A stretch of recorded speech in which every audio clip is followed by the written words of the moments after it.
మనసు కారుతున్న కన్నీరుతో ఇలా అంది అంట, నన్ను ఎవరూ అర్థం చేసుకోవటం లేదు, నన్ను అందరూ మోసం చేస్తున్నారు అని చెప్పేసి అప్పుడు కన్నీరు అంటోంది, నేను ఎందుకు కారుతున్నా చెప్పు, నీ మనసులో బాధ ఏందో వాళ్ళకి తెలియాలిగా, నేను చెప్పిన ఒక్కసారైనా విన్నావా, చూస్తున్న కళ్ళు చెప్పినా వినకపోతివి, వాళ్ళు మంచివాళ్ళు కాదు అని, వింటున్న చెవులు చెప్పినా వినకపోతివి, వాళ్ళు చెప్పేటివి అన్నీ అబద్ధాలు.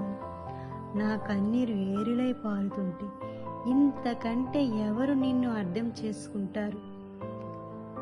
ఒకటి మాత్రం గుర్తుపెట్టుకో, కారుతున్న కన్నీరు చూసి కనికరం చూపకపోయినా పర్వాలేదు, ఎవరిని పడితే వారిని నమ్మి గుండెలపై తన్నించుకోవద్దు.